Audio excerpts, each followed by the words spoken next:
So that's the end of the first day.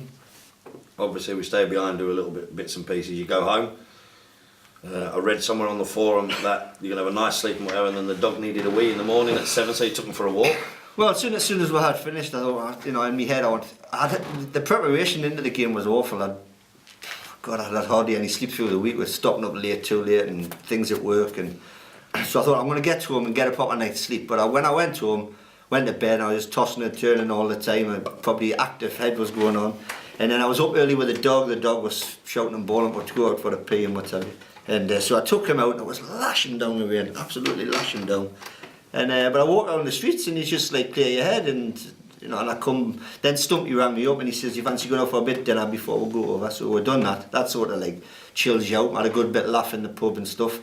And then back into the Tony, and got off to a good start and took a few hands down, and then added to my static gear, took Stumpy out, I mean. That was quite an interesting animal. It was, he's obviously got a big hand. He's not. I think you raced first, didn't you? And I raced with pocket sevens into his blind. Stumpy ships, a call. He's got. I think he had ace jack. Ace king. Ace king of hearts. And the ace hit, but the 7 of diamonds followed straight away. So you're thinking then, it may be my day this time. And then I built from there, and I cruised to the final table. To be honest, people were dropping quite quickly. Talking of the final table.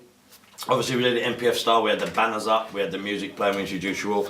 As you're coming in, honest thoughts, with your chip stack, about 400 and odd grand, did you think it's in the bag? Did you think, I've really got a good chance to win? Or were you still a bit unsure as to what was going to happen? Well, with the chips I had, to be honest, I didn't expect to lose the final. But you can never tell in poker, it's just how your cards come. But I was very, very confident, very, very confident. I'm not sure who they were, but there was only really 2 players at the final table that I thought would give us any trouble.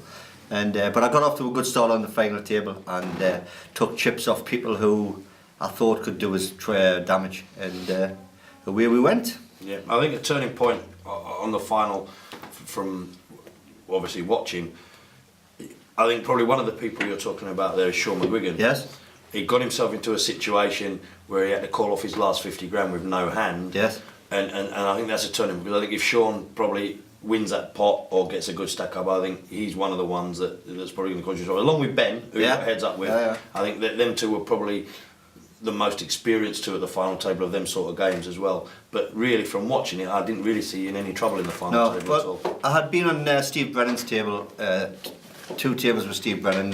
He had impressed us a lot with his play, especially with his battles with Tom Middleton. And but he was card dead on the final table. He didn't get any cards at all, and he eventually, I think he made a move with King Jack, which got looked up by pocket kings. And with Sean, he was unfortunate in one hand where I forget what I had, but anyway, I 3-bet him off the hand, and then he had that move he made that he lost his chips with basically. But that was the final table. I couldn't ask it to go better, to be honest. Okay, so we'll move you right onto the heads-up battle that lasted all of 3 hands. I know you won with the worst hand, however, you never passed it in that situation, the King Jack. Ace-3, you're only a marginal underdog. You've got such a big chip lead that you take that down. When the flop's out, the turn in the river, and you've seen you won, how did you feel? I wish Fatey had been there, to be honest, to see it, because he was the catalyst that started it all away. But seriously, no, it's great. As soon as Jimmy turned the jack, he wasn't going to hit his ace in a million years. And bingo, there you go. And it was fated in there. That's your trophy. Baby. Yeah. The bracelet, have you got it on? No, I keep that for special occasions. Yeah, don't blame you. Last thing, just sum up generally what you really felt of the whole event. I mean, obviously you win, but your whole feelings after now, you've had a week to reflect on it, of everything what's happened. Did it go exactly as you wanted it to? Was it absolutely fantastic? I mean, one of the highlights on the second day was you had Junior Bomber. He was 2 to my left, and he had like the Sensations behind him, and you had former Dave Buzz, Gary Walker. They were all there behind him, and the crack at the final table was brilliant. I wish I'd probably done some video of the final table, because you're going to hear some of the humour and stuff. And to me, that's what the forum's about as well, man. It's nice to win things, it's great, but it's the crack, man, that makes what makes the forum totally different. It's what makes Newcastle Poker Forum different.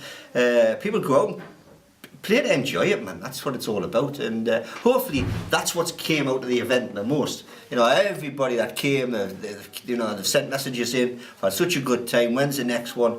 And Newcastle Poker Forum's all about that. Enjoy yourselves, you know, and it's and I enjoy myself, and yeah, and this made it super sweet.